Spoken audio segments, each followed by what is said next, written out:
नमस्कार दोस्तों, स्वागत है आप सभी का हिस्ट्री 365 में। मेरा नाम है चंद्रेश उपाध्याय और आप देख रहे हैं हिस्ट्री 365। तो जैसा कि आप सभी को पता है कि हम जो है वो राजपूत वंश के ऊपर जो है वो अपनी क्लास कर रहे हैं और राजपूत वंश के अंदर जो है चौहान वंश के ऊपर जो हमारी क्लास है वो हो रही है। यानी कि राजपूत के अंदर आप देखेंगे कि जो हमारा चौहान वंश है उसके ऊपर जो हमारी क्लास है वो हो रही है।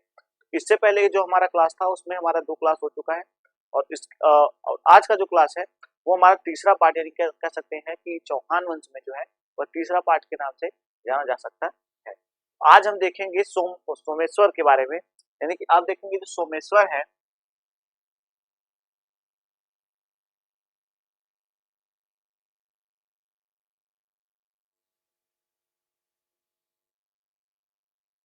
सोमेश्वर है। आज हम सोमेश्वर के बारे में देखेंगे। यानी कि आप देखेंगे जो सोमेश्वर है इनके ऊपर जो है वो हमारी क्लास होगी।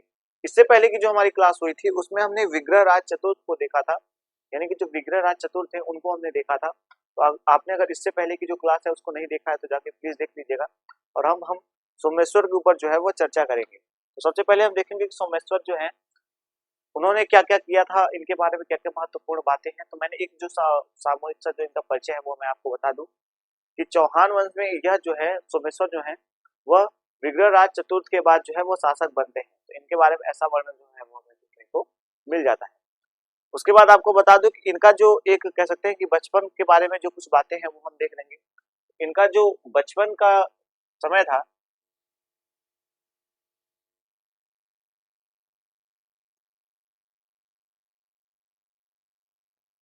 इनका बचपन जो है वह चालुक्य राज्य के अहिलवाड़ा में, यानी कि आप देखेंगे जो चालुक्य राज था, गुजरात का जो चालुक्य राज था, आप देखेंगे कि अहिलवाड़ा में जो है वह बीता था।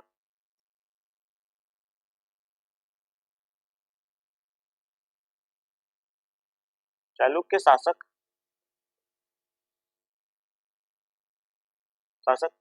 कुमारपाल,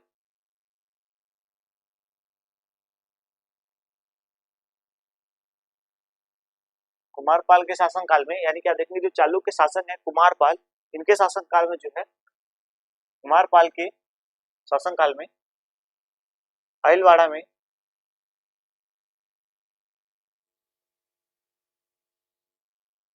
अहिलवाड़ में बीता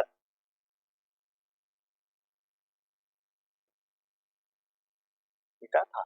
इनके बारे में ये जानकारी जो है वो देखने को मिलता है। यानी कि आप देखेंगे कि जो सोमेश्वर है इनका जो बचपन था वो यहाँ पर इनका बीता हुआ था। यानी कि आप देखेंगे जो गुजरात के जो चालुक्य वंश हमें देखने को मिलता है, उनकी जो राजधानी थी अहिलवाड़ा, वहां पे कुमारपाल के शासन काल में इनका जो है वो बचपन बीता हुआ था।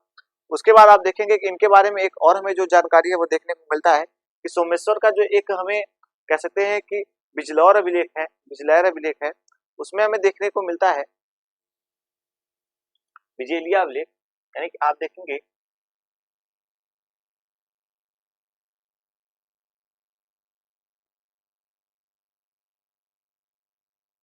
सोमेश्वर का विजेलिया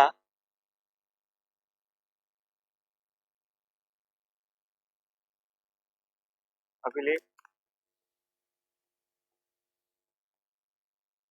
अभिलेख इसमें हमें यह जानकारी देखने को मिलती है कि जो सोमेश्वर थे इन्होंने जो एक उपाधि धारण की थी वो महाप्रतापी लंकेश की उपाधि जो थी उसको धारण की थी। यानी कि आप देखेंगे कि इस अभिलेख में हमें ऐसा वर्णन देखने को वर्णन मिलता है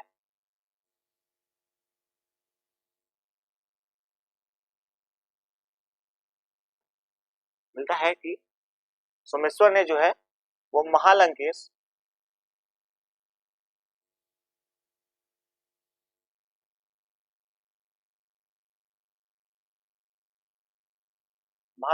की उपाधि जो है धारण की थी।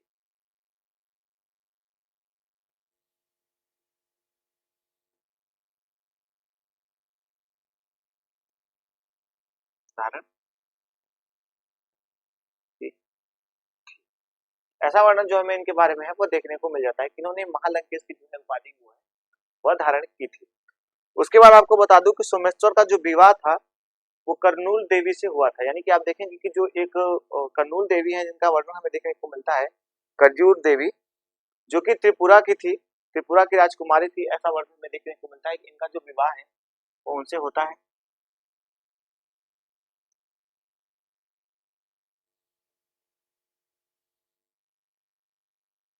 सोमेश्वर का विवाह वाह कर्नूल की राजकुमारी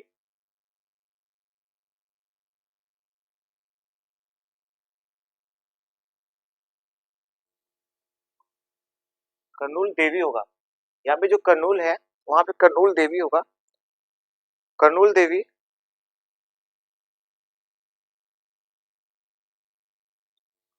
यहाँ पे जो होगा वो होगा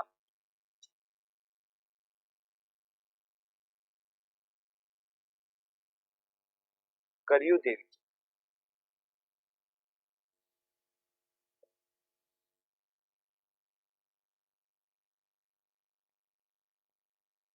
करयूर देवी, करयूर देवी के साथ हुआ था।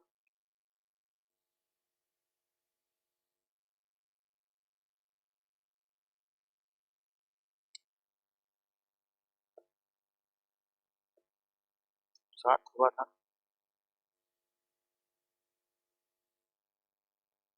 जो त्रिपुरा की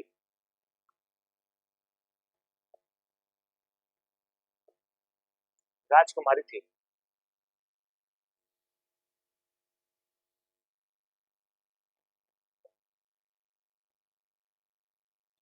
राजकुमारी थी, तो हमें इनके बारे में ये जब जानकारी है वो देखने को मिल जाता है। ये जहाँ की जो है वो राजकुमारी थी। आपको बता दूं कि चालुक्य शासक जो भीम द्वितीय थे, चालुक्य शासक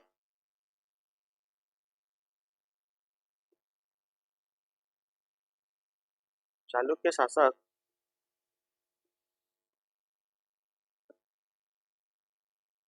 भीम द्वितीय जो थे, उन्होंने इनके ऊपर आक्रमण किया और आक्रमण करने के बाद जो है वह इनको मार डाला। यानी कि आप देखेंगे कि इनके ऊपर आक्रमण किया और सोमेश्वर की जो है वो हत्या कर दी। भीम द्वितीय ने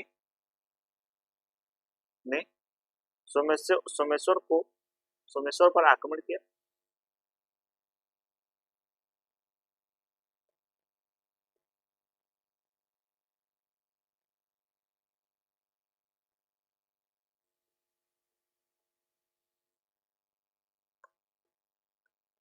किया और उसकी और इनकी उसकी हत्या कर दी।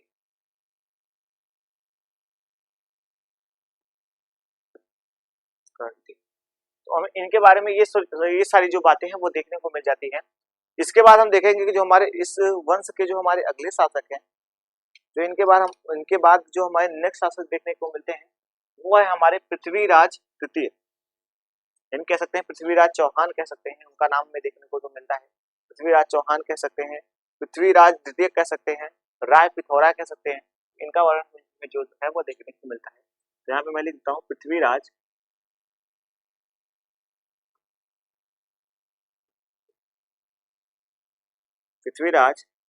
तृतीय।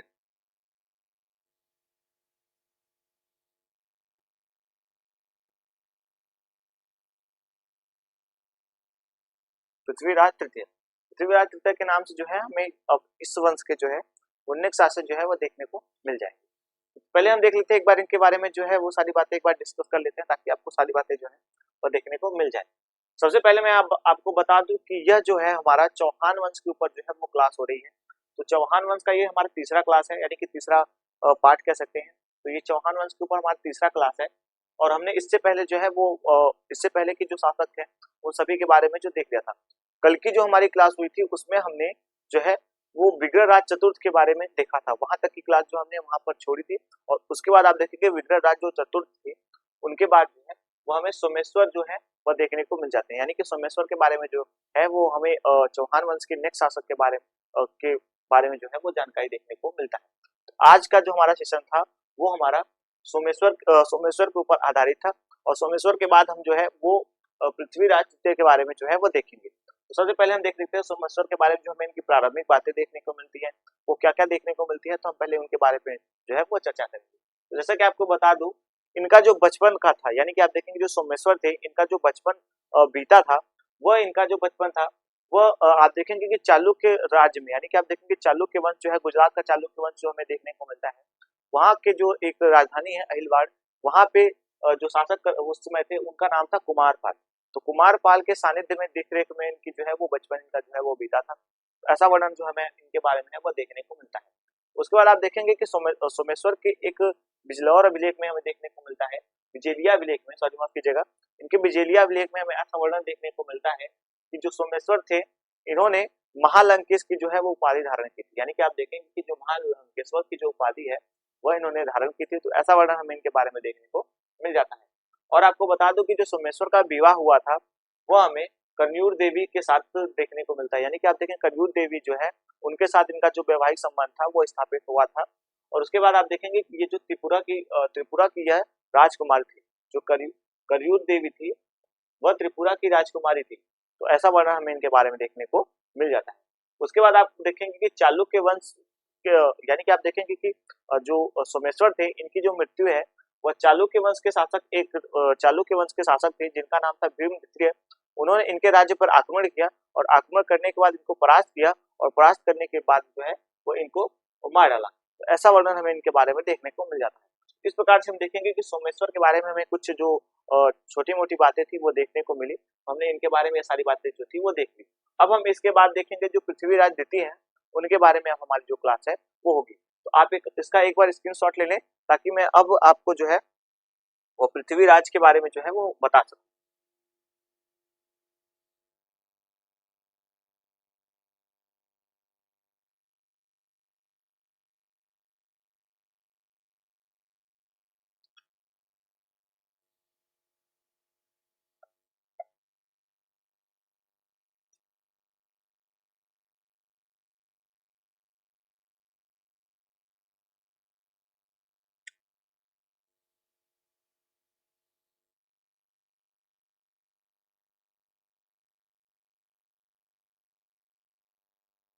तो चलिए अब हम देखेंगे अपने नेक्स्ट शासक के बारे में, पृथ्वीराज तृतीय के बारे में।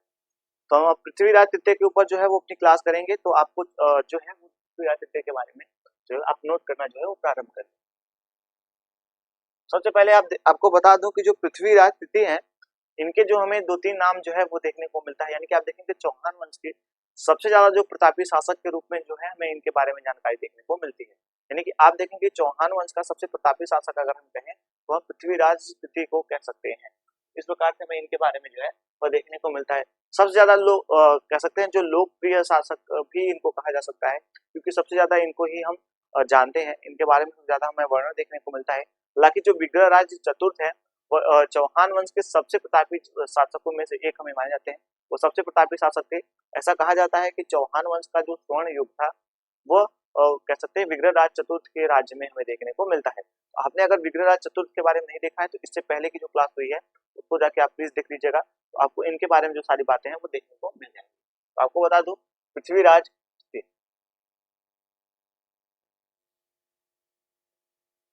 पृथ्वीराज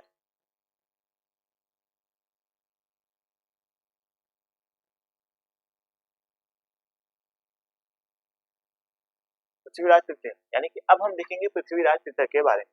तो सबसे पहले आपको बता दूं कि इनका जो शासन काल हमें देखने को मिलता है वह हमें 1177 ईस्वी से 1177 ईस्वी से 1192 ईस्वी तक देखने को मिलता है।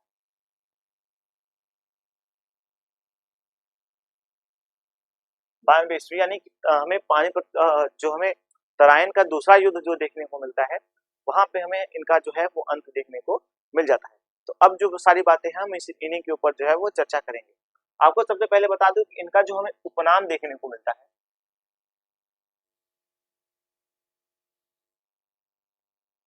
इनका जो उपनाम हमें देखने को मिलता है वह हमें देखने को मिलता है कि इनका जो हमें उपनाम देखने को मिलता है उसमें आप देखेंगे कि राय पिथौरा जो है वह इनका हमें उपनाम देखने को मिलता है। यानी कि राय पिथौरा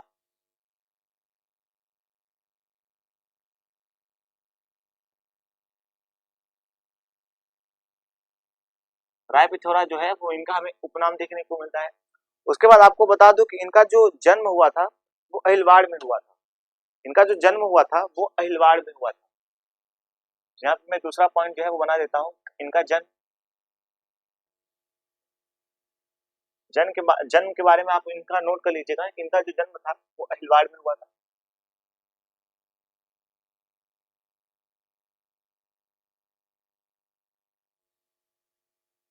अहिलवाड़ में हुआ था।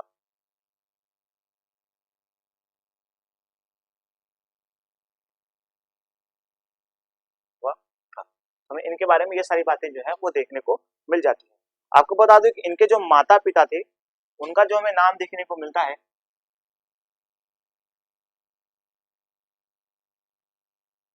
इनके माता पिता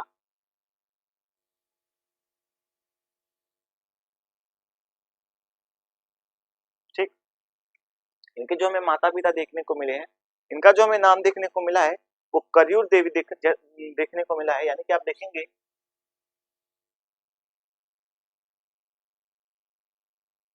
करयूर देवी और पिता का नाम जो है वह सोमेश्वर।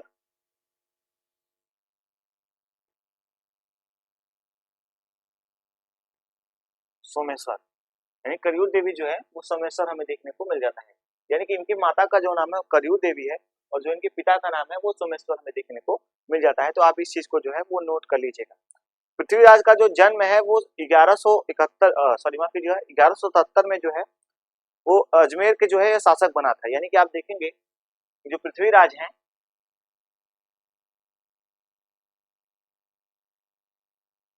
पृथ्वीराज राज 1177 को अजमेर के शासक बने, शासक बने, अजमेर के शासक बने थे, ऐसा वर्णन हमें देखने को मिलता है। और उसके बाद आप देखेंगे कि इनके जो नाना थे 1800 सॉरी माफ कीजिएगा 1182 ईस्वी में, 1182 ईस्वी में, 82 ईस्वी में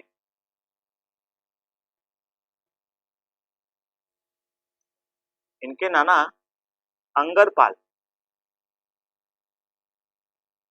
अंगनपाल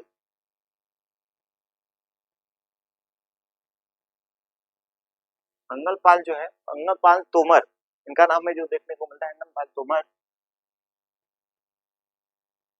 तोमर जो है वो अपना जो दिल्ली राज था इसको जो है वो इनको दे देते हैं। यानी कि दिल्ली पर अंगनपाल ने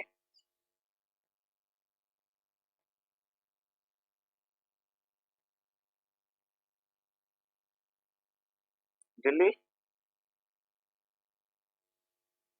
को दिल्ली को जो है वो पृथ्वीराज को दे दिया,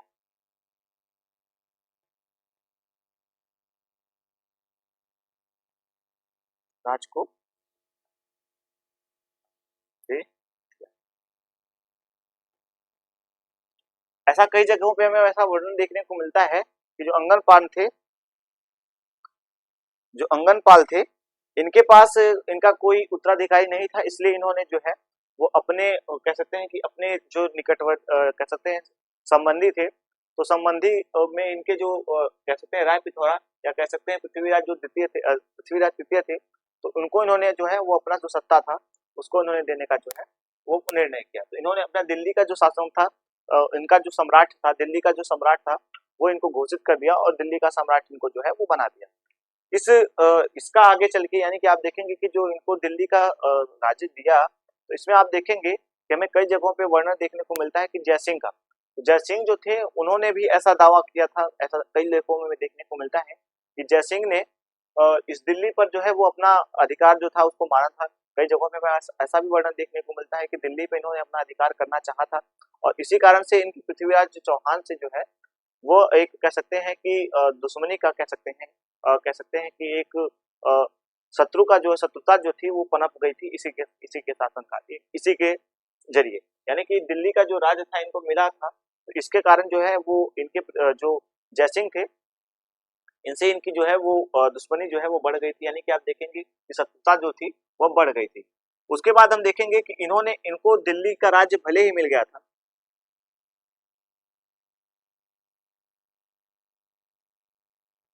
इन्होंने तब भी दिल्ली के इन्होंने दिल्ली पाने के बाद भी दिल्ली पाने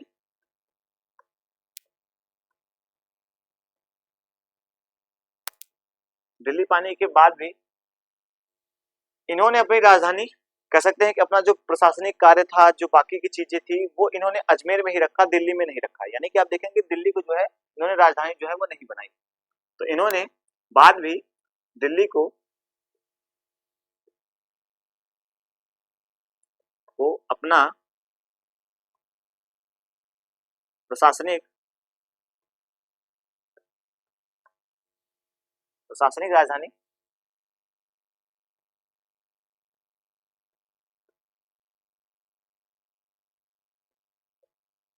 नहीं बनाया, नहीं बनाया। इन्होंने अजमेर को ही अपनी जो प्रशासनिक राजनीतिक केंद्र था, उसको इन्होंने दिल्ली अजमेर को ही बना के रखा था। तो ऐसा वर्णन हमें इनके बारे में देखने को मिलता है। इन्होंने अपने छोटे भाई, यानी कि आप देखेंगे कि जो गोविंद राय थे, उनको जो है कि दिल्ली का जो है वह सूबेदार जो है वो नियुक्त किया था। इन्होंने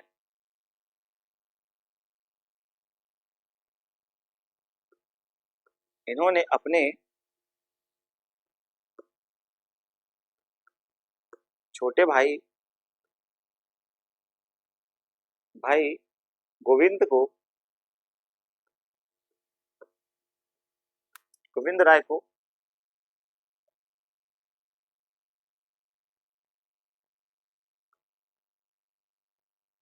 दिल्ली का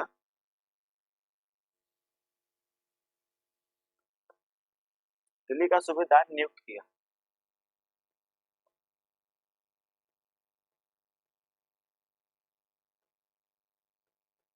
या हाँ, यानी कि आप देखें कि इन्होंने अपनी दिल्ली को जो है वो राजधानी नहीं बनाया, इन्होंने अपने भाई को जो है वो यहाँ का जो है वो सूबेदार जो है वो नियुक्त कर दिया। अपने समय का यह सबसे आपको बता दूं कि हमें पृथ्वीराज चौहान के बारे में ऐसा वर्णन देखने को मिलता है कि तराइन का जो हमारे दूसरा युद्ध देखने को मिलता है, तो तराइन के जो दूसरे युद्ध में हमें ऐसा वर्णन देखने को मिलता है कि जो पृथ्वीराज चौहान थे वो पराजित हो जाते हैं। इनको जो है वो मोहम्मद गौरी जो था वो अपने साथ लेकर जाता है, अपने कह सकते हैं कि तुर्क में ले जाता है। तो इनको अपने साथ लेकर जाता है, तो वहां पे ऐसा हमें वर्णन देखने को मिलता है कि वहां पे इनकी आंखें जो है वो इनकी आंखें जो है वो फोड़ दी जाती है, लेकिन फिर भी जो है एक धनुर्धारी का जो है वो कार्य करते हैं। तो ऐसा वर्णन हमें देखने को मिलता है कि यह अपने समय के एक महत्वपूर्ण कह सकते हैं कि एक धनुर्धारी थे, जिन्हें सप्तवेदी भार जो था वो चलाना आता था। यह अपने समय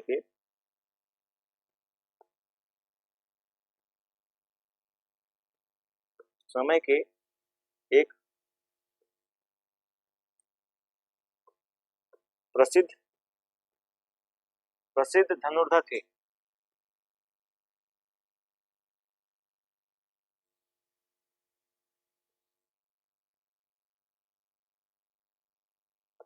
जिसे सप्तवेदी भार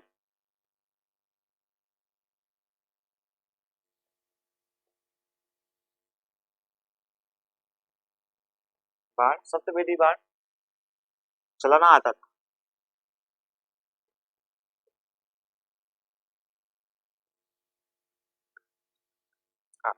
तो हमें इनके बारे में ये सारी बातें जो है वो देखने को मिल जाती है कि यह एक महत्वपूर्ण धनुर्धर के बारे में हमें देखने को मिलता है।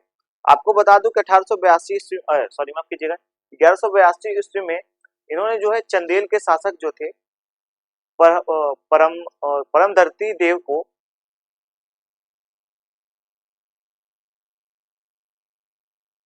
इन्होंने 1800 सॉरी माफ कीजिएगा 1142 ईस्वी को 1842 ईस्वी को इन्होंने परम देव को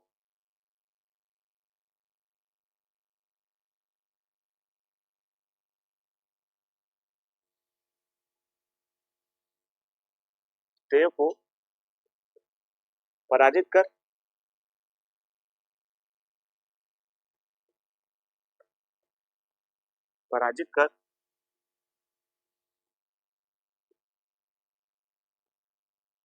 इनकी राजधानी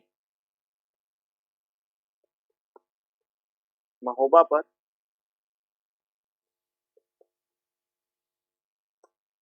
अधिकार कर लिया।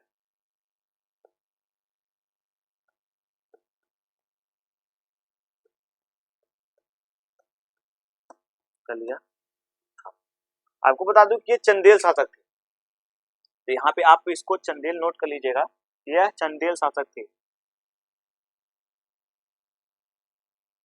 चंदेल शासक थे। तो आप इस चीज को जो है वो नोट करते हुए आगे बढ़िएगा। पृथ्वीराज ने कन्नौज शासक जयचंद को जो है वो जो शत्रुता थी वो हो गई थी। आपको बता कि शत्रुता का जो कारण था वो क्यों हुआ था। आपको बता दूं कि जो कह सकते हैं कि पृथ्वीराज जो थे इनकी जो है वो शत्रुता जो है वो जयचंद के साथ हो गई थी। तो जो जयचंद थे वो कन्नौज के शासक थे, यानी कि आप देखेंगे कि वो कन्नौज के शासक थे जयचंद, और उनके साथ इनकी जो शत्रुता थी वो हो गई थी। तो किन कारणों से हुई थी वो मैंने आपको बताया। उसके बाद जो जयचंद थे इन्होंने अपने राज्य में अश्वमेध यज्ञ और अपनी जो पुत्री थी स्वप्नसोदत्ता, यानी कि आप देखेंगे इनकी पुत्री का जो नाम हमें देखने को मिलता है, संयोगिता भी कहीं कहीं पे मिलता है, कहीं पे स्वप्नसोदत्ता भी देखने को मिलता है। तो आप इस चीज को नोट कर लीजिएगा। हालांकि संयोगिता जो है वो काफी ज्यादा तथ्यपूर्ण और कई जगहों पर इसका वर्णन हमें देखने को मिला है, तो इसलिए संयोगिता का जो ज्यादा है वर्णन हमें देखने को मिल जाता है। आप जो है कह सकते हैं कि इनके बारे में ऐसी जो है वो बातें उसको आप रख सकते हैं। इनके बारे में ऐसा वर्णन देखने को मिलता है कि पृथ्वीराज जो है वो कन्नौज के शासक के साथ जो है उनकी शत्रुता जो है वो हो जाती है।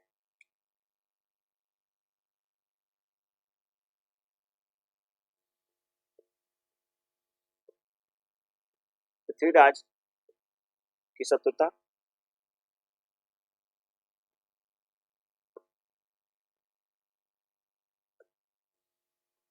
कन्नौज के शासक शासक जयचंद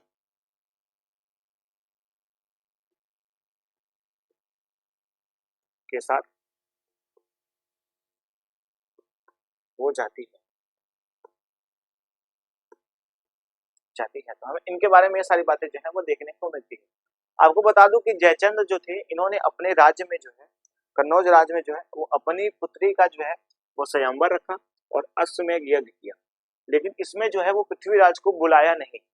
ऐसा हमें कई जगहों पर ऐसा कई प्रमाणों में हमें ऐसा वर्णन देखने को मिलता है कि जो संयोगिता थी इन्होंने जो है पृथ्वीराज से जो है ये प्रेम करती थी, पृथ्वीराज चौहान से जो है ये प्रेम करती थी। उनको इन्होंने कई ऐसे प्रेम पत्र जो थे वो लिखे और उनके बारे में सारी बातें जो है वो बताई कि आप ऐसा वैसा जो सारी बातें थी वो अपने जो प्यार का वर्णन है वो इन्होंने अपने पत्र में किया। तो ऐसा माना जाता है कि इन्होंने इस प्यार को बचाने के लिए जो है वो इनके राज्य में जाते हैं और इनका जो है वो हरण कर लेते हैं। ऐसा वर्णन हमें इनके बारे में देखने को मिल जाता है। तो आप इस चीज को जो है वो नोट कर लीजिएगा। कन्नौज के शासक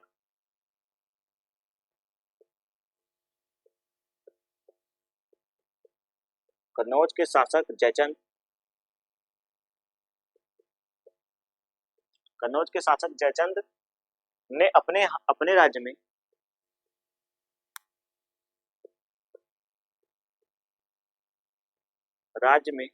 अश्वमेध अश्वमेध यज्ञ जो है वो किया था, यानी कि आप देखेंगे कि अश्वमेध यज्ञ जो है वो किया था।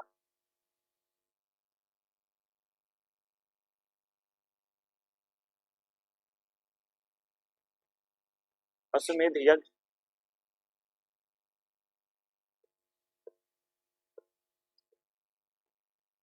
तथा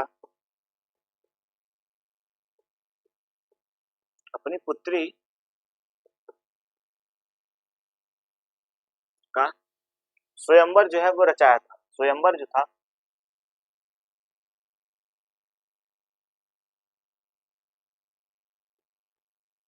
वो किया था किया था।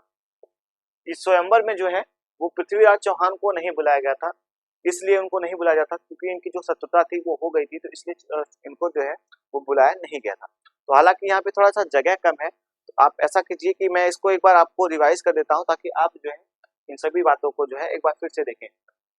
तो जैसा कि आप सभी को पता है कि हम इनके ऊपर बात, यानी कि आप देखेंगे कि हम पृथ्वीराज चौहान के ऊपर जो है वो क्लास अपनी कर रहे हैं, यानी कि चौहान वंश के जो पृथ्वीराज चौहान है उनके ऊपर जो है वो हमारी क्लास हो रही है। पृथ्वीराज द्वितीय कह सकते हैं, पृथ्वीराज चौहान कह सकते हैं, राज पिथौरा कह सकते हैं। ऐसा वर्णन जो है वो हमें देखने को, इनके बारे में सारी बातें जो है वो देखने को मिल जाता है। इनका जो टाइम पीरियड है वो हमारा वो 1177 से लेकर के 1192 ईस्वी तक का जो है वो हमें इनका टाइम पीरियड जो है वो देखने को मिल जाता है। अब हम देखेंगे इनका जो हमें उपनाम देखने को मिलता है, यानी कि जो उपनाम इनका है वो हमें राय पिथौरा देखने को मिलता है। और इनका जो जन्म हुआ है वो अहिलवाड़ा में हुआ था, यानी कि जो जन्म स्थान है वो अहिलवाड़ा में हुआ था। अहिलवाड़ा आपको बता दूं कि गुजरात का एक कह सकते हैं कि प्रमुख जो है वो हमें नगर देखने को मिलता है। वहां पे चालुक्यों का लगभग ऐसा कहा जाता है कि चालुक्य वंश का जो चालुक्य वंश या कह सकते हैं सोलंकी वंश जो था उसका वहां पे जो है वो हमें शासनकाल जो है वो देखने को मिल जाता है लगभग। उसके बाद आप देखेंगे कि इनके जो माता और पिता थे इनका नाम जो था वो कजूर देवी था। इनकी माता का नाम जो था वो कजूर देवी था और जो इनके पिता का नाम था वो सोमेश्वर था। तो हमने अभी सोमेश्वर के बारे में जो सारी बातें थी वो बताई कि सोमेश्वर जो थे उनका जो बचपन था वो भी अहिलवाड़ा के में कुमारपाल की देखरेख में इनका जो है वो बीता हुआ था। लेकिन आप देखेंगे चालुक्य शासक जो भीम द्वितीय थे उन्होंने सोमेश्वर का जो है वो वध कर दिया था, उनके ऊपर आक्रमण करके उनके ऊपर वध कर दिया था, उनकी हत्या जो है वो कर दी थी। उसके बाद आपको बता दूं कि पृथ्वीराज चौहान थे, इनका जो राज्याभिषेक है अजमेर में 1177 ईस्वी को इनको अजमेर का जो है वो शासक इनको बनाया गया था। ऐसा वर्णन हमें इनके बारे में देखने को मिल जाता है। उसके बाद आपको बता दूं कि 1182 ईस्वी में इनके नाना जो अंगलपाल तोमर थे, जो पृथ्वीराज चौहान के नाना अंगलपाल तोमर थे, इन्होंने दिल्ली को जो है वो पृथ्वीराज चौहान को जो है दे दिया और उनको वहां का सम्राट जो है वो घोषित कर दिया। यानी कि दिल्ली का जो है वो सम्राट कह सकते हैं पृथ्वीराज चौहान को जो है वो इन्होंने बना दिया था। इन्होंने दिल्ली पाने के बाद भी, यानी कि आप देखेंगे पृथ्वीराज चौहान जो थे उन्होंने दिल्ली पाने के बाद भी जो अपनी राजधानी थी उसको दिल्ली हस्तांतरित नहीं किया। उन्होंने अजमेर को जो है वो अपनी राजधानी जो है वो बना के रखा। यानी कि आप देखेंगे कि अजमेर से लेकर के दिल्ली तक का जो राज्य है वो उनके सानिध्य में था। उसके बाद आप देखेंगे कि दिल्ली भले ही इनका बना लेकिन इन्होंने इसको जो है वो राजधानी अपनी जो है वह नहीं बनाई। उसके बाद आप देखेंगे कि इन्होंने अपने छोटे भाई जो गोविंद राय थे, इनके एक छोटे भाई थे जो जिनका नाम था गोविंद राय, इनको इन्होंने दिल्ली का जो है वो सूबेदार नियुक्त कर दिया। यानी कि आप देखेंगे कहीं पे भी इनका जो राज्य था वो छूटा हुआ नहीं था, यानी कि अजमेर में यह शासन कर रहे थे और दिल्ली में जो है अपने सूबेदार भाई अपने भाई गोविंद राय को जो है वो इन्होंने सूबेदार जो है वो बना डाला था। ऐसा वर्णन हमें इनके बारे में सारी बातें जो है वो देखने को मिल जाती है। अभी हम जयचंद के बारे में जो है वो आगे अभी चर्चा करेंगे। कुछ जयचंद के बारे में महत्वपूर्ण तथ्य थी वो भी मैंने अभी आपको मैं आगे बताता हुआ चलूंगा। आपको बता दूं कि इन्होंने जो पृथ्वीराज चौहान थे ये अपने शासन काल में अपने समय के सबसे ज्यादा उचित धनुर्धर थे, जिन्हें सप्तवेदी पहाड़ जो है वो चलाना आता था। तो यह अपने राज्य के सबसे प्रसिद्ध जो है कह सकते हैं इस काल के सबसे प्रसिद्ध जो है वो धनुर्धर माने जाते थे। तो इनको सप्तवेदी बाण जो था वो उसको चलाया जाता था। सप्तवेदी बाण वो होता है जो शब्द के आधार पे, यानी कि किसी भी जानवर के आहट के आधार पे जो है वो चलाया जाता था, या कह सकते हैं कि कोई ध्वनि के आधार पे जो है ध्वनि को सुन के जो है वो सप्तभेदी बाण जो था वो चलाया जाता था। बिना उस तरफ देखे या सुन करके जो है वो सप्तभेदी बाण को जो है वो चलाते थे। तो ऐसा वर्णन हमें इनके बारे में जो देखने को मिल जाता है। यही वह राजा थे जिन्हें सप्तभेदी बाण उस समय चलाना आता था। ऐसा वर्णन हमें इनके बारे में देखने को मिल जाता है। एक बात बता दो, इनका एक हमें युद्ध का जो वर्णन है देखने को मिलता है, तो हम इसी समय जो है वो उसको भी डिस्कस करते हुए चलेंगे। इन्होंने 1182 ईस्वी में इन्होंने चंदेल शासक परमंदी देव को जो है वो पराजित कर दिया था और इनकी जो राजधानी थी महोबा उस पर इन्होंने अधिकार कर लिया था। तो हमें इनके एक छोटे से युद्ध के बारे में जो है वो हमें जानकारी जो है वो देखने को मिल जाती है। उसके बाद आपको बता दूं कि जो अब हम बात करेंगे जयचंद के बारे में। यानी कि आप देखेंगे कि जो जयचंद थे, जयचंद और कह सकते हैं पृथ्वीराज चौहान का जो एक संबंध है वो क्या है वो हम उसके ऊपर जो है वो चर्चा करते हुए चलेंगे। आपको जैसा कि मैं बता दूं कि जब इनके नाना यानी कि जो पृथ्वीराज चौहान के नाना थे, इन्होंने जब दिल्ली का शासन जो है वो पृथ्वीराज चौहान शासक जो है वो पृथ्वीराज चौहान को बनाया, तो जो है जो कन्नौज के शासक थे, यानी कि आप देखें कन्नौज के शासक जो जयचंद थे उनका जो है वो पृथ्वीराज चौहान से जो है वो शत्रुता हो जाता है। ऐसा क्यों होता है? क्योंकि जो कन्नौज के शासक जयचंद थे उन्होंने अपने राज्य को यानी कि जो दिल्ली राज्य को जो है वो अपना राज्य जो है वो मानते थे। ये दोनों अपना अपना अपना जो है वो कह सकते हैं कि अपना अपना जो प्रभुत्व है उस पे मानते थे कि यह दिल्ली जो है वो उनका है। लेकिन अंगनपाल जो थे वो उन्होंने एक निर्णायक निर्णय किया। निर्णय करने के बाद जो है वो पृथ्वीराज चौहान को जो है वो अपनी राजधानी जो है उनको दे दी और वहाँ का जो है उन्हें अपना राजा जो है वो बना दिया। उनको दिल्ली का जो है वो सम्राट घोषित करके उन्हें दिल्ली जो है हस्तांतरित कर दिया था। यहीं से जो है वो पृथ्वीराज चौहान और जयचंद की जो है वो शत्रुता जो है वो हमें देखने को मिल जाती है। ऐसा माना जाता है कि जो पृथ्वीराज चौहान थे और जयचंद थे, यह अंगनपाल के निकटवर्ती कह सकते हैं कि निकटवर्ती जो है वो रिश्तेदार थे, परिचित थे। हालांकि जो अंगनपाल थे इनका कोई कह सकते हैं उत्तराधिकारी नहीं था, तो इसलिए इन्होंने अपने जो समीपवर्ती जो कह सकते हैं कि इनके रिश्तेदार थे, उनको जो है वो अपना राज्य देने का जो है वो फैसला कर लिया था। तो उस समय पृथ्वीराज चौहान इनके सबसे कुशल जो है वो कह सकते हैं कि रिश्तेदार थे, तो उनको इन्होंने अपना जो है वो राज्य जो है वो दे दिया था। इस प्रकार से मैं इनके बारे में ये सारी बातें जो है वो देखने को मिलती है। अब मैं आपको बता दूं पृथ्वीराज और कन्नौज के शासक जयचंद की जो शत्रुता हुई थी उसके बारे में मैंने सारी बातें आपको बता दी। उसके बाद हम देखेंगे कन्नौज राज्य में जो जयचंद थे अपने शासन काल में इन्होंने अपने राज्य में जो है इन्होंने अश्वमेध यज्ञ किया और अपनी पुत्री जो सहयोगिता थी उनका जो है वो स्वयंवर रचाया। हालांकि ऐसा हमें कई जगहों पे वर्णन देखने को मिलता है कि इन्होंने सहयोगिता का जो स्वयंवर किया था उसमें जो है पृथ्वीराज चौहान को बुलाया नहीं था। लेकिन इन्होंने गुप्त प्रेम पत्र लिख के संयोगिता ने उनको जो है वो बुलाया था और पृथ्वीराज चौहान आते हैं और संयोगिता का जो है वो भरी सभा में जो है वो हरण करके लेकर चले जाते हैं। तो हमें इनके बारे में ये सारी बातें जो है वह देखने को मिल जाती है। तो ये कह सकते हैं कि हमने इनके पृथ्वीराज चौहान के स्वयंवर तक का यानी कि विवाह तक का जो संबंध था वो हमने देखा और इसके बाद जो है वो हम आगे की बातें देखेंगे। तो आप इसका एक बार स्क्रीनशॉट ले लें ताकि मैं अब इसको जो है साफ करके आगे अपनी क्लास को जो है वो बढ़ा सकूं।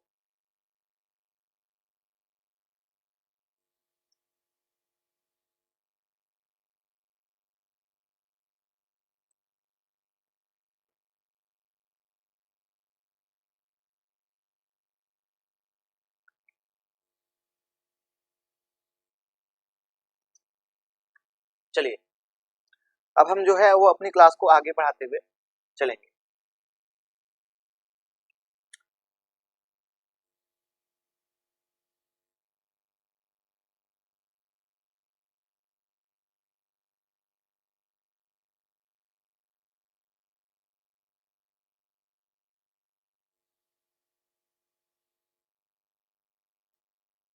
चलिए अब हम देखेंगे कि जो हमारा पृथ्वीराज चौहान की जो शादी थी वहां तक का जो हमने बातें वहां तक की जो बातें थी वो हमने देख ली। यानी कि आप देखेंगे कि संघर्ष जो है वह इनका जो दोनों का जो है वो हो रहा था और इन्होंने अपनी पुत्री का जो है संयोगिता का जो विवाह स्वयंवर था उसको रचाया था। तो उस स्वयंवर में पृथ्वीराज चौहान जाते हैं और वो बिना बुलाए जाते हैं और इनकी पुत्री यानी संयोगिता का जो है वो हरण करके चले आते हैं, लेकर चले आते हैं। इसके बाद जो है इनका संघर्ष जो है वो एक हमें देखने को जो है वो मिलने लगता है। यानी कि इनका जो एक युद्ध का पारस्परिक जो वर्णन है वो हमें देखने को मिल जाता है। इन्होंने इनके बारे में ऐसा वर्णन हमें देखने को मिलता है कि इन्होंने इस युद्ध में काफी ज्यादा जो है वो इनके साथ इनके बीच में जो युद्ध थे वो हुए और इस युद्ध का इस संघर्ष का जो नतीजा था वो हमें यह देखने को मिलता है कि जब तराइन का हमें दूसरा युद्ध देखने को मिलता है उसमें जो है वो जो जयचंद थे वह इनका साथ नहीं देते हैं। यानी कि आप देखेंगे कि तराइन के जो दूसरे युद्ध में पृथ्वीराज चौहान जो है वो पराजित हो जाते हैं। ऐसा कई जगहों पे हमें वर्णन देखने को मिल जाता है कि जो तराइन का दूसरा युद्ध हुआ था वो मोहम्मद गौरी ने छल से जीता था क्योंकि उसमें यह जो है वो जीतते जा रहे थे यानी कि पृथ्वीराज चौहान जो थे वह जीतते जा रहे थे। तो हम अभी इन सभी का जो आंकलन है वो आगे की क्लास में जो है वो करते हुए आगे बढ़ेंगे। आपको जैसा कि मैंने आपको बताया कि इन दोनों का जो संघर्ष था वो प्रारंभ हो गया। इनका जो संघर्ष था वो हमें प्रारंभ जो है वो देखने को मिल जाता है।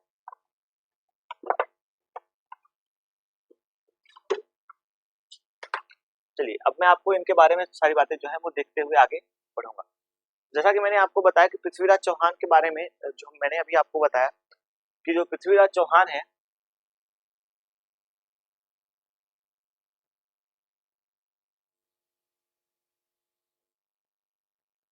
पृथ्वीराज चौहान और कन्नौज शासक जयचंद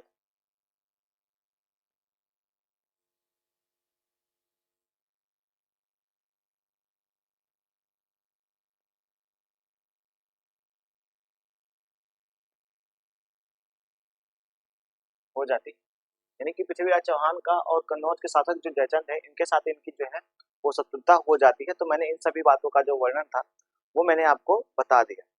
उसके बाद आप देखेंगे कि इसका परिणाम यह होता है कि तराइन का जो दूसरा युद्ध होता है उसमें जो है वह इनका साथ नहीं देते। तो आप इस यहाँ पे नोट कर लीजिएगा, इस इस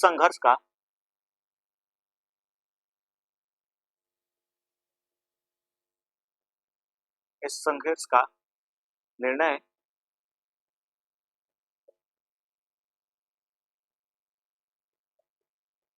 होता है कि तराइन के दूसरे युद्ध में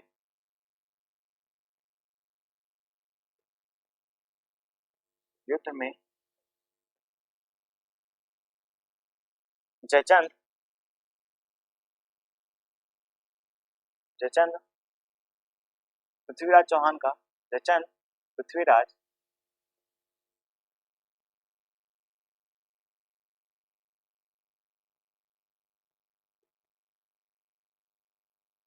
का साथ नहीं देते।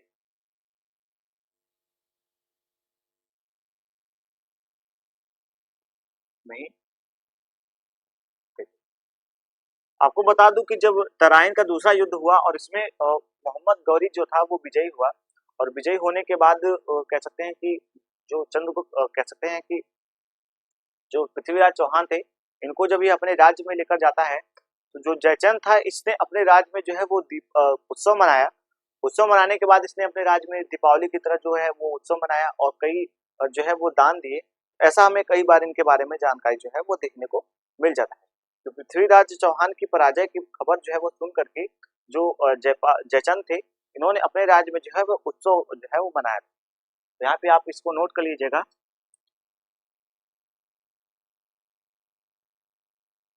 तराइन के युद्ध में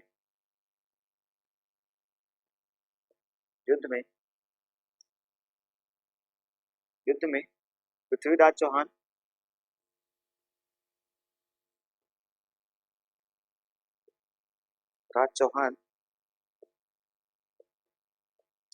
की हार के बाद हार का समाचार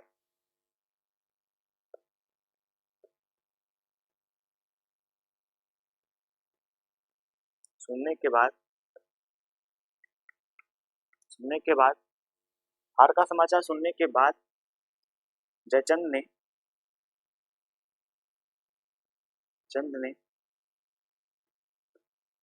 अपने राज्य में उत्सव मनाया।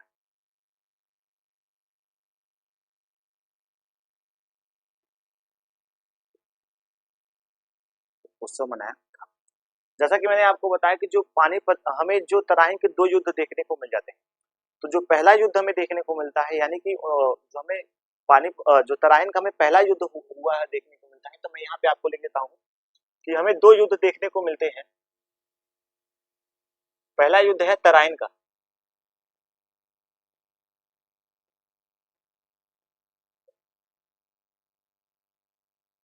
प्रथम युद्ध जो है वो 1191 ईस्वी में 1191 ईस्वी में तराइन के मैदान में जो है वो हुआ था।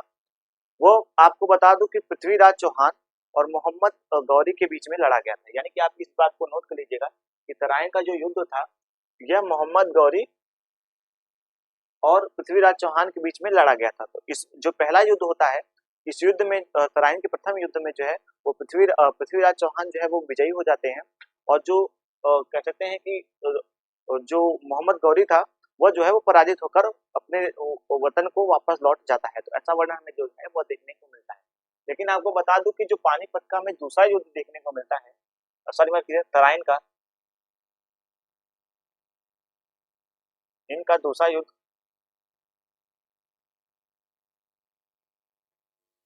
देखने को मिलता है वह 1192 ईस्वी में देखने को मिलता है।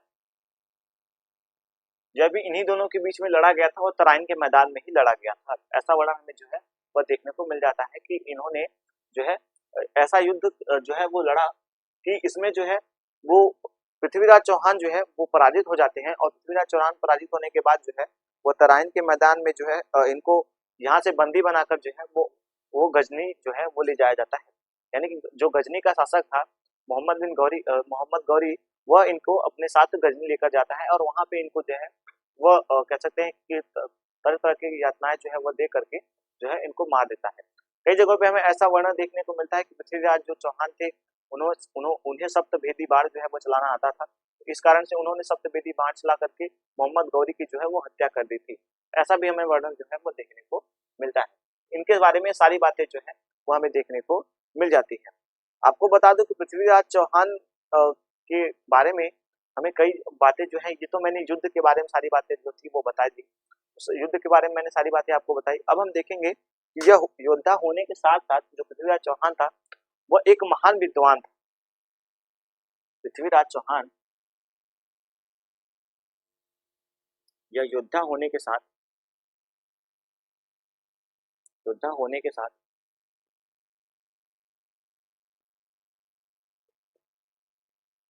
एक महान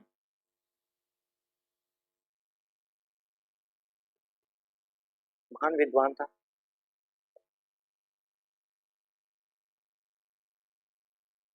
एक महान विद्वान के रूप में जो है वो हमें देखने को मिल जाता है। यानी कि आप देखेंगे यह एक हमें महान विद्वान के रूप में जो है वह देखने को मिल जाता है।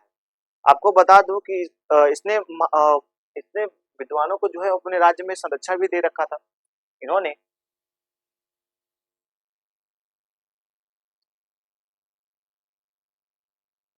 अपने राज्य में कई विद्वानों को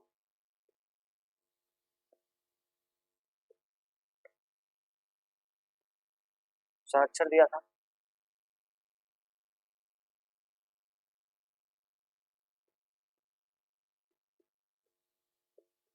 यानी कई विद्वानों को जो है वो अपने राज्य में जो है वो संरक्षण दिया था।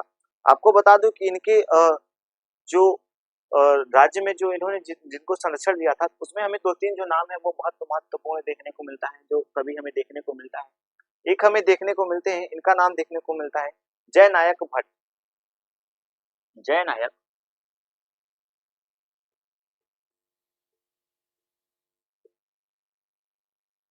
भट्ट जयनायक भट्ट के बारे में हमें जो जानकारी है वो देखने को मिल जाता है।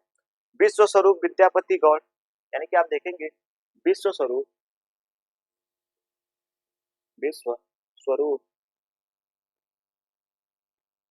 विद्यापति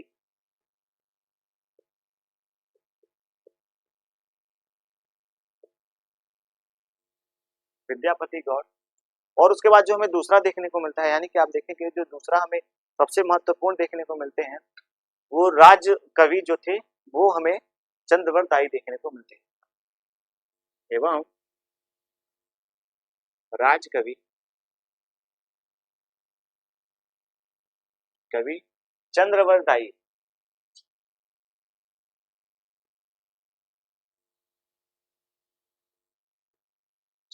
थे। चंद्रवरदाई की जो कृति हमें देखने को मिलती है पृथ्वीराज रासो, यह पृथ्वीराज चौहान के बारे में जो है वो पूरी जानकारी देखने को मिल रही है। तो आप इस चीज को नोट कर लीजिएगा कि इनकी जो रचना है चंद्रवरदाई की एक रचना है जो कि काफी इंपॉर्टेंट है, तो यहाँ पे लिख दीजिएगा चंद्रवरदाई की जो एक रचना है इसका नाम जो हमें देखने को मिलता है वह है पृथ्वीराज रासो। पृथ्वीराज रासो पृथ्वीराज रासो में हमें इनके तमाम युद्धों के बारे में, तमाम विजयों के बारे में जो है वो पूरी जो जानकारी है वो देखने को हमें मिल जाते हैं। इनके जीवन से रिलेटेड जो सारी बातें हैं वो हमें देखने को मिल जाती है।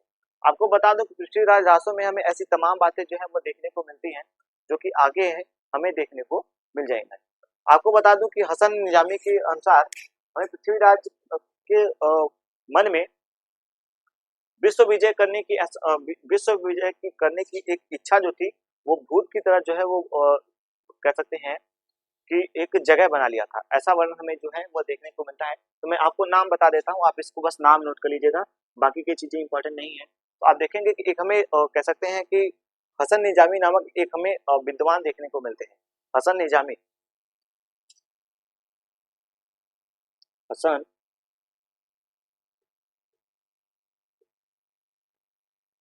निजामी, हसन निजामी के अनुसार एक हमें ऐसी इनके बारे में जो धारणा है वो देखने को मिल जाती है, तो आप इसको नोट कर लीजिएगा। हसन निजामी ने अपनी पुस्तक अपने लेख में ऐसा वर्णन कहा है कि उनका कहना है कि पृथ्वीराज चौहान के मन में जो है, हृदय में, मस्तिष्क में जो है वो विश्व विजय की, जैसे सिकंदर ने विश्व विजय की सपना देखा था, उसी प्रकार से इनको भी विश्व विजय करने की जो है वो एक कह सकते हैं स्वप्न ने जो है वो भूत की तरह इनके शरीर में जो है वो जगह बना लिया था। इनको बार बार जो है वो विश्व विजय करने की जो है वो इच्छा जो है, ललक जो है वो हमें देखने को मिल जाती है। एक बार आपको बता दूं कि हम्बीर के एक महाकाव्य में पृथ्वीराज चौहान के बारे में ऐसी बातें बताई गई हैं। तो उन्होंने मोहम्मद गौरी को जो है, मोहम्मद गौरी को जो है वो 7 बार पराजित किया था। तो आप इसको भी नोट कर लीजिएगा। एक हमें इनके बारे में एक और स्टेटमेंट देखने को मिलता है, इनके बारे में जो अभी तराइन का युद्ध हुआ है इसके बारे में हमें देखने को मिलता है। हम्बीर के महाकाव्य में, हम्बीर हम्बीर महाकाव्य में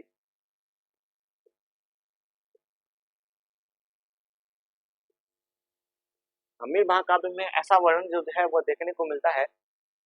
हम्मीर के महाकाव्य में हमें ऐसा वर्णन देखने को मिलता है कि पृथ्वीराज चौहान ने जो है वो 7 बार जो है वो विजय जो है वो प्राप्त किया था इनके तराइन के युद्ध में मोहम्मद गौरी के ऊपर। यानी कि आप देखेंगे कि मोहम्मद, इसमें हमें तो, कई जगहों पे हमें, बाकी जगहों पे तो ऐसा वर्णन देखने को मिलता है कि मोहम्मद गौरी जो है एक ही बार पानीपत के प्रथम युद्ध में हारा था, लेकिन हमें इसमें जो है वो ऐसा वर्णन देखने को मिलता है कि हम्बीर के महाकाव्य में हमें ऐसा वर्णन देखने को मिलता है ये एक से न होकर 7 बार जो है वो विजय हुआ था।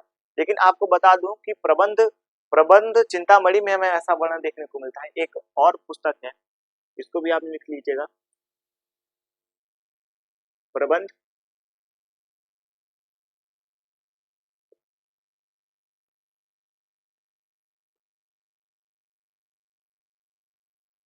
प्रबंध चिंतामणि। इस विजय की जो संख्या है वो बढ़ा करके 21 कर दी गई है। यानी कि आप देखेंगे कई कई जगहों पे हमें, कई विद्वानों के नाम से कई जगहों पे हमें ऐसा वर्णन देखने को मिलता है कि जो पृथ्वीराज चौहान है उन्होंने 21 बार जो है वो इनको पराजित किया था, मोहम्मद गौरी को। ऐसा वर्णन जो है हमें इसमें सारी चीजें जो है वो देखने को मिल जाती है। तो एक बार जो है हम इसको फिर से जो है वो रिवाइज कर लेते हैं।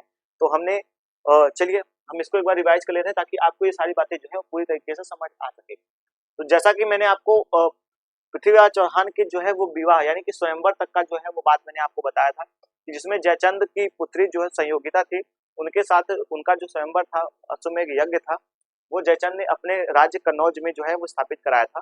और उस में जो है वो चंद जो कह सकते हैं कि चौहान वंश के शासक जो है पृथ्वीराज चौहान को जो है उन्होंने जो है कह सकते हैं कि उनको नहीं बुलाया था।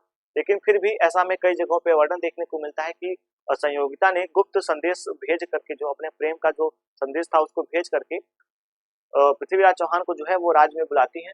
तो पृथ्वीराज चौहान जाते हैं और इस स्वयंवर में जो है उनको कह सकते हैं कि उनका हरण कर करके इस राज में जो है वो लेकर आते हैं।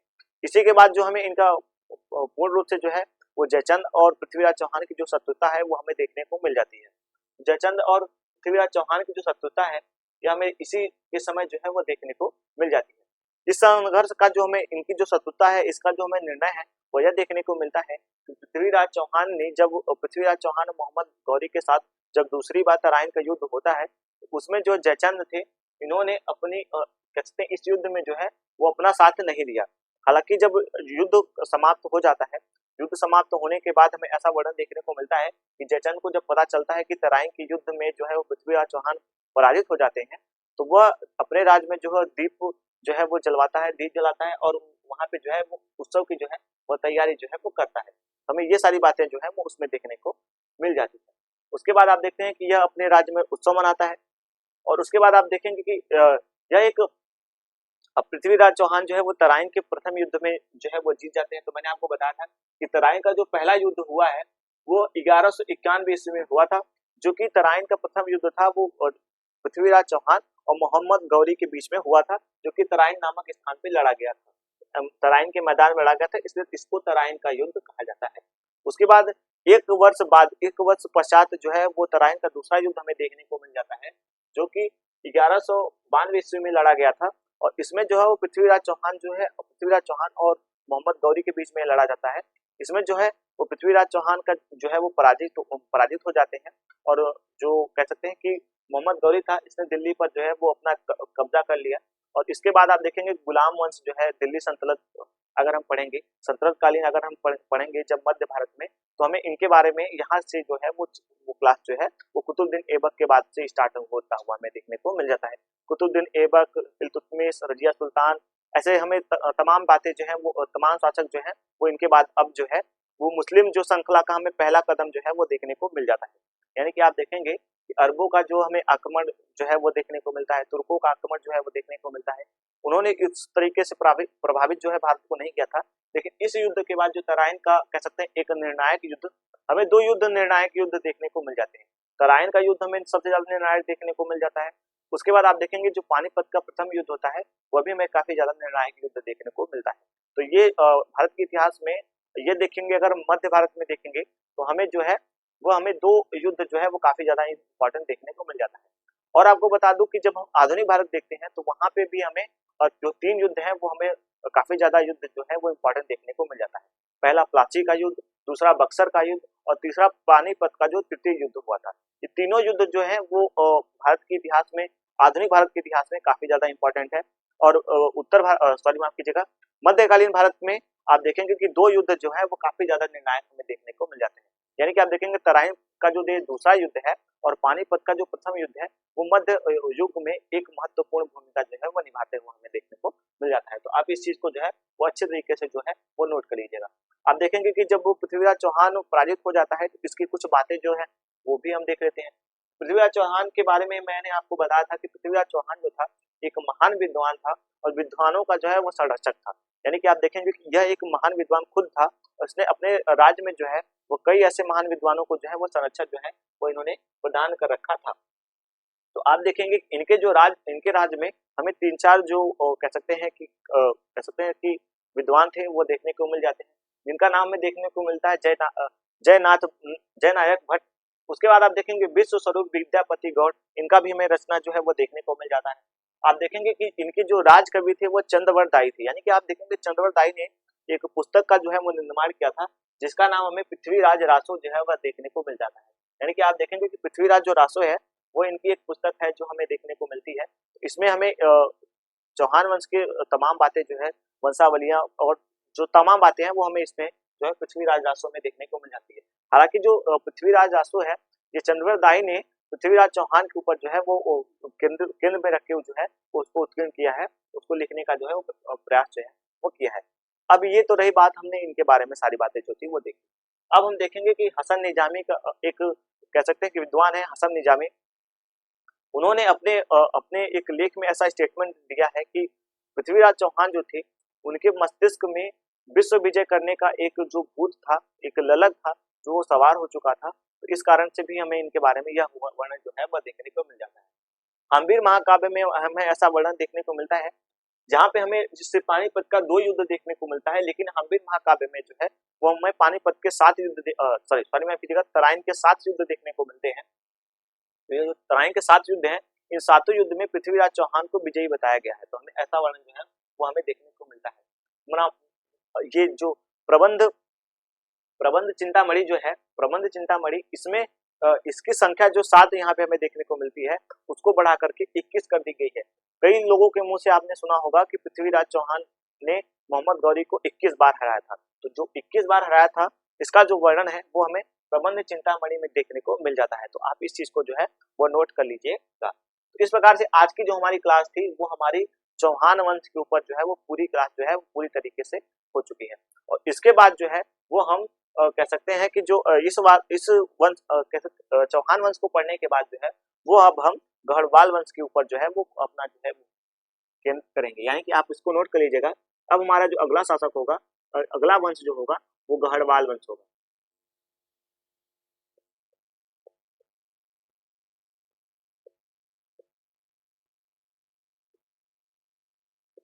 गढ़वाल वंश। यानी कि अब हमारा जो क्लास होगा, आज के बाद का जो हमारा क्लास होगा, वो हमारा गढ़वाल वंश के ऊपर जो है वो आधारित होगा। तो आपको ये क्लास कैसी लगी कमेंट सेक्शन में जरूर बताइएगा। आज की क्लास को हम यहीं तक रखते हैं, चलते हैं, जय हिंद।